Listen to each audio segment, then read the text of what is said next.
quiero compartir un tema muy particular que lo he titulado Nunca te avergüences de Jesucristo. Y eso lo vemos en la lámina que está anterior, que dice: yo no me avergüenzo de Jesucristo, porque Él nunca se avergonzó de llamarme hermano.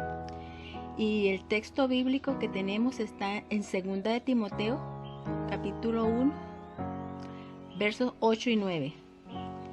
Dice: por tanto, no te avergüences de dar testimonio de nuestro Señor, ni de mí, preso suyo, sino participa de las aflicciones por el Evangelio según el poder de Dios, quien nos salvó y llamó con llamamiento santo, no conforme a nuestras obras, sino según el propósito suyo y la gracia que nos fue dada en Cristo Jesús antes de los tiempos de los siglos.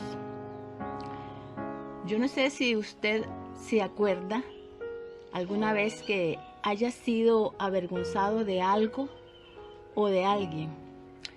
Creo que cuando ese sentimiento llega a nuestros corazones, eso produce mucho dolor, mucha tristeza, muchos efectos, como por ejemplo, nos frustran nuestros sueños, nos afecta nuestra autoestima, nuestra identidad, trunca muchos proyectos, nuestras metas. Esto se convierte como un muro que nos debilita, nos incapacita y nos impide seguir adelante. Vamos a ver el significado de sentirse avergonzado, de la palabra vergüenza. Dice que esta palabra proviene del latín y es la turbación del ánimo. Es que se produce por una falta cometida o por un acto humillante o vergonzoso, ya sea propio o ajeno. Y este sentimiento, cuando se manifiesta, nos delata porque nos ruborizamos y quedamos expuestos a esta crisis de vergüenza que en cualquier momento podemos estar pasando. ¿Qué es la vergüenza? La vergüenza es un sentimiento que pretende ocultar algún defecto, alguna acción, algo que nos pasó en el pasado y quedó ahí. Y por lo tanto consideramos que nadie se debe dar cuenta, que tiene que estar oculto, y no nos gustaría exponerlo por miedo, vergüenza, pánico a que nos rechacen. Ninguno está exento de este sentimiento. Nadie está exento. Yo no sé cuántas veces usted se ha sentido avergonzado de haber cedido a la vergüenza de ser cristiano, de ser cristiana, ante un grupo de amigos, ante un grupo de compañeros, aún ante su familia, porque no comparten sus creencias, no comparten su religión, no comparten su estilo de vida. Y acordémonos cuando Jesús está cerrando su último capítulo y Pedro le dice: maestro, yo nunca te voy a dejar. A lo que Jesús le contesta: Pedro, antes de que cante el gallo, 3 veces me habrás negado. Y también dice en Mateo 10:33: y cualquiera que me niegue delante de los hombres, yo también lo negaré delante de mi Padre que está en los cielos. Y tengamos muy presente esta declaración, porque esta declaración la está haciendo Jesús y Él es enfático. Las veces que nosotros nos avergonzamos de testificar de Él, Él también nos va a negar delante de su Padre que está en los cielos. ¿Por qué yo hoy le estoy hablando de que no se avergüence de Jesucristo? Y al igual que Pablo con Timoteo, le está diciendo Pablo: Timoteo, no te avergüences. Y no era que Timoteo tuviera vergüenza de Pablo. no era la condición de Timoteo. En ese momento, Timoteo era un pastor en una iglesia en Éfeso, pero se habían levantado maestros falsos que querían oscurecer la predicación del evangelio. Y Pablo está previniendo a Timoteo, diciéndole: no te avergüences del evangelio que recibiste, del evangelio en que fuiste instruido, el que conociste, el que oíste, el que recibiste. Él está diciendo: no te avergüences de predicar ese evangelio que recibiste. Y hay dos panoramas. El panorama del tiempo de Pablo y Timoteo y el panorama moderno, nuestros tiempos, los tiempos que nosotros estamos viviendo. Y hablando del panorama de Pablo y Timoteo, ese panorama obvio que era muy diferente al que nosotros estamos viviendo, al panorama moderno. ¿Por qué? Porque en ese tiempo la muerte y resurrección de Jesucristo no había pasado mucho tiempo. La muerte de Esteban también, la persecución de la iglesia, cómo ellos fueron dispersos. Ahora, solo imagínese a Timoteo predicando a Cristo. Y Cristo para los judíos en ese momento no era nada más que un hombre que había muerto en la cruz con dos ladrones a la par. Y podemos decir que este método fue un método cruel asignado para los esclavos, para los asesinos, para los ladrones. Ese era el método con que Jesucristo fue llevado a la cruz. Y la pregunta de estos era: ¿cómo se atreven a predicar? Hablando de Timoteo, ¿cómo se atreven de predicar a un hombre que fue crucificado, acompañado de dos ladrones? ¡Qué vergüenza, Timoteo! ¡Qué vergüenza que sigas predicando y hablando de este tipo de personas que fue crucificado! Ahora, volviendo al panorama de la iglesia en estos tiempos, obvio que es diferente a aquellos tiempos de la iglesia primitiva.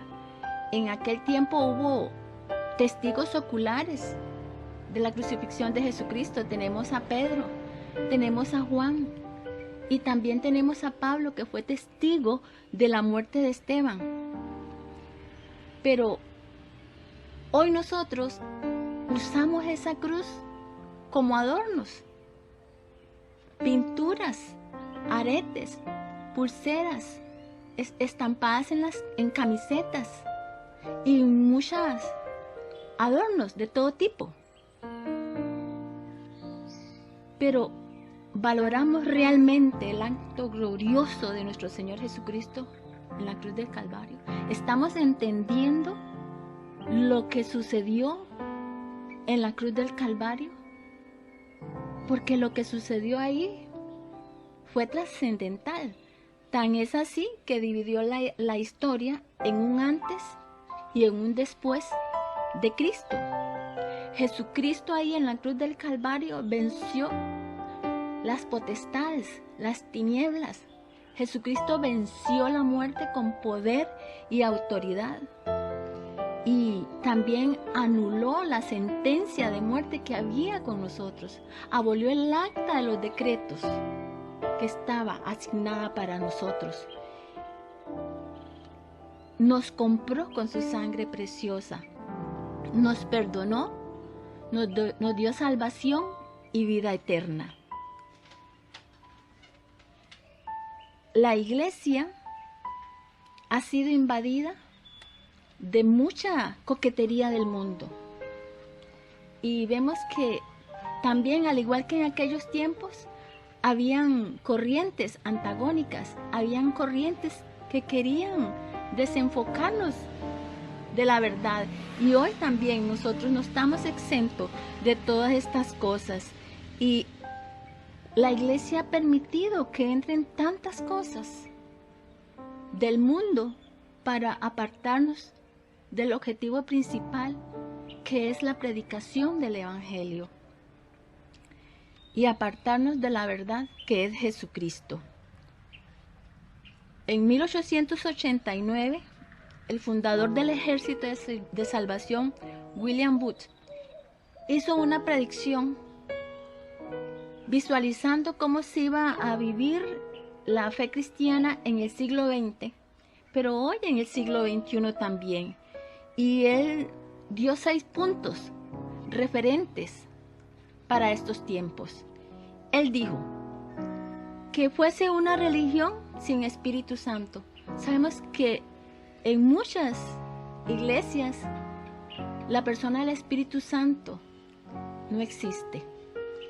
Dijo también que fuese un cristianismo sin Cristo, que se hablase de perdón sin arrepentimiento, que se hablara de salvación sin regeneración, que se hablase de política sin Dios y que se hablase del cielo sin hablar del infierno. Y a veces hablar de estos puntos es vergonzoso para muchos. Y habrán personas que le dirán a uno, no hable de eso, porque eso ofende a los hermanos, eso ofende a esa persona. Y es vergonzoso porque se pueden retirar de la iglesia. Y es mejor que cambie de tema, hable de otra cosa, hable de la misericordia, hable del amor, pero no toque esos temas. Pero Pablo le dice a Timoteo, no te avergüences de hablar, no calles, sé un testigo fiel y tampoco te avergüences de mí que estoy preso.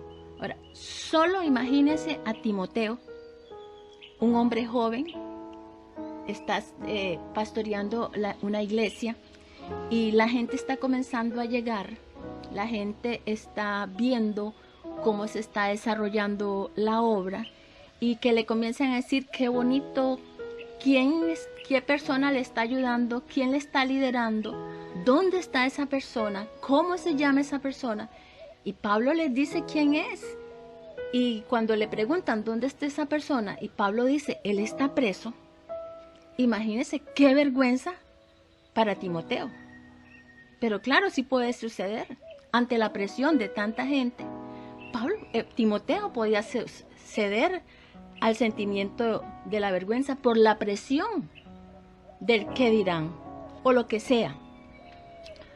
Ahora imagínese usted y yo que estemos predicando y hablando bellezas de los pastores y de la iglesia donde vamos. Estamos hablando de los ministerios que se están desarrollando, de los proyectos, de las visiones que tenemos. Y que entonces la gente comience a admirarse y comience a llegar. Y lo primero que nos van a preguntar, ¿dónde están esos líderes? ¿Quién es ese líder de esta iglesia? Y usted y yo podemos contestar, yo podría decir, él se llama JJ. ¿Y dónde está? Él está en la Reforma. Imagínese, qué vergüenza. ¿Cómo nos atreveríamos a predicar de un hombre que se encuentra en esas condiciones? Dígame si no es vergüenza.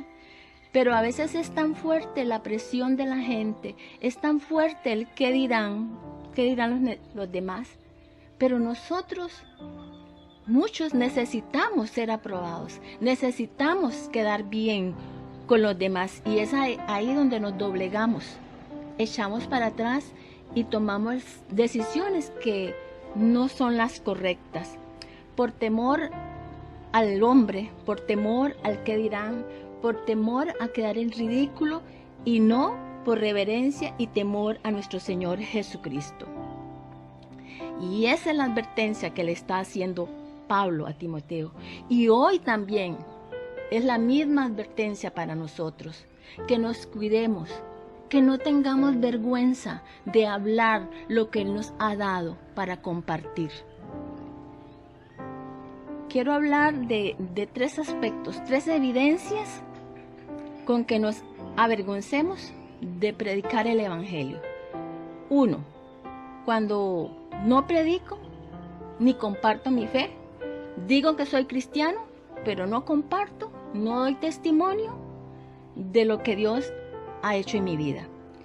Y antes que Jesús ascendiera al cielo, encargó a los discípulos diciéndole esto, y eso está en Mateo 28:19. Por tanto, id y haced discípulos a todas las naciones. Este mandato es extensivo a la iglesia de todos los tiempos. Esto es lo más importante. Los creyentes tenemos el deber de cumplir la gran comisión, de predicar el evangelio de nuestro Señor Jesucristo y hacer discípulos a las naciones. Es la tarea de la iglesia, es la tarea del creyente, es la tarea suya, es la tarea mía. Cuando nosotros no compartimos el mensaje del evangelio, estamos fallando en cumplir nuestro deber. Y en el mismo sentido, estamos avergonzándonos de su evangelio. Otra es cuando estamos más preocupados en no ofender a las personas que están a nuestro alrededor. Y el evangelio es un mensaje ofensivo para el mundo y para el hombre que no ha sido regenerado. Por eso Pablo y Pedro hablaron de nuestro Señor y de la cruz como de un tropiezo para los incrédulos. Y vemos en Primera de Pedro, capítulo 2, versos 7-8, dice así: para ustedes los creyentes esta piedra es preciosa, pero para los incrédulos la piedra que desecharon los constructores ha llegado a ser la piedra angular, y también una piedra de tropiezo y una roca que hace caer. Tropiezan al desobedecer la palabra, para lo cual estaban destinados. Cuando llamamos a los hombres al arrepentimiento, estamos directa o indirectamente denunciando su pecado. Y el pastor John MacArthur dice algo muy importante, muy interesante. Él dice: nunca suavice el evangelio. Si la verdad ofende, entonces deje que ofenda. La gente ha estado viviendo toda su vida ofendiendo a Dios. Deje que se ofendan por un momento. Y esto es cierto. Pasamos toda la vida ofendiendo a Dios. Y cuando nos vienen a decir que nos arrepintamos, que cambiemos de vida, que perdonemos, nos enojamos, nos molestamos y nos ofendemos. Pero sí pasamos todo el tiempo ofendiendo a Dios, haciendo las cosas que no agradan a Dios. Y es muy cierto que la tarea de evangelizar debe hacerse con gracia, con amor, con misericordia, porque estamos llamados a mostrar el amor a nuestro prójimo. Pero eso no significa que para que no se ofendan nosotros tengamos que quitar estas palabras. La cruz, el arrepentimiento, la condenación eterna, la falta de perdón.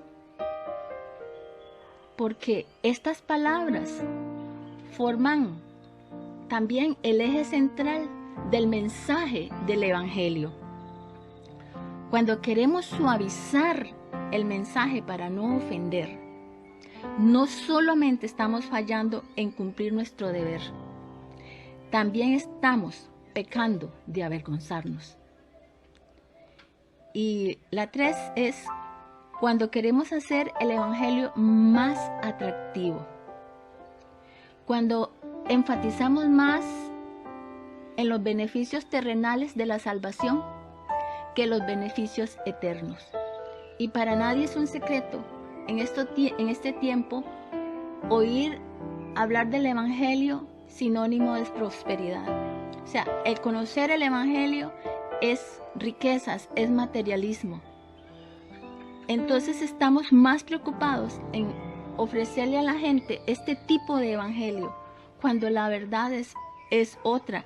Y Pablo le está diciendo a Timoteo: participa en las aflicciones del evangelio.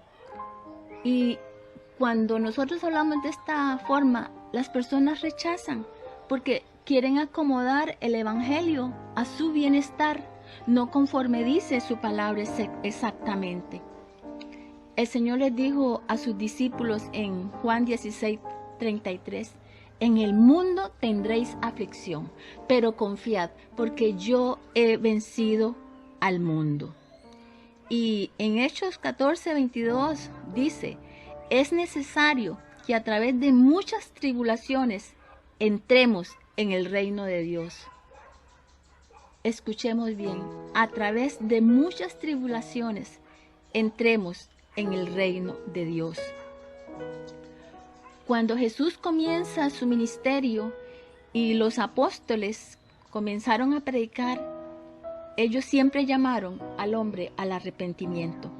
Eso era la esencia del mensaje de su predicación, que los hombres vinieran al arrepentimiento.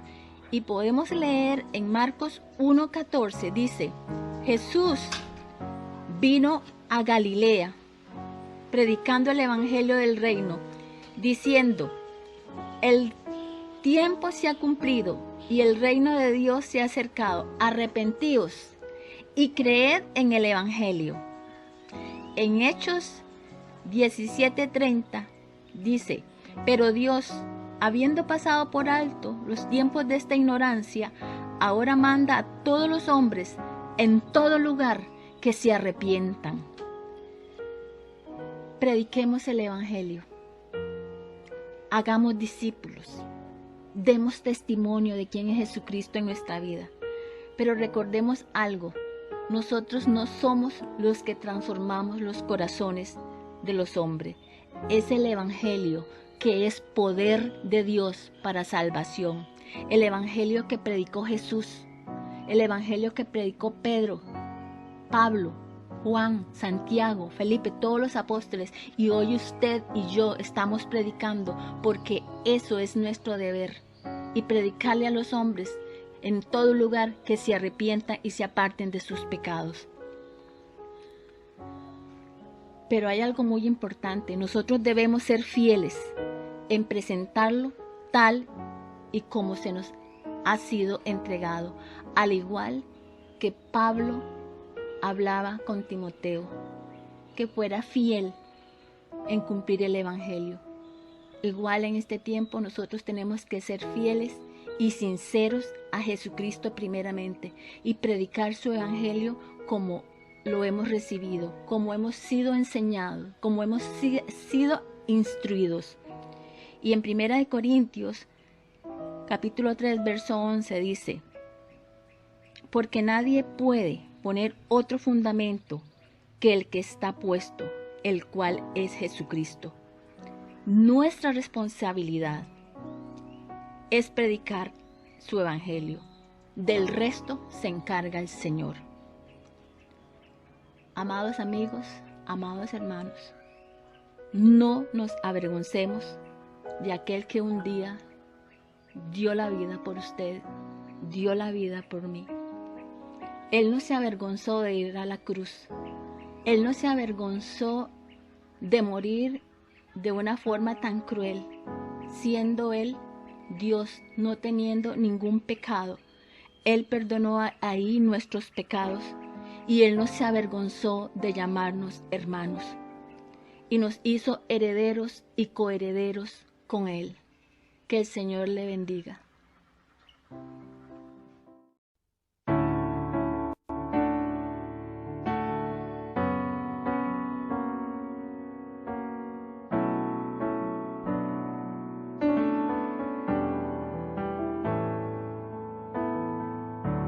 Cristo.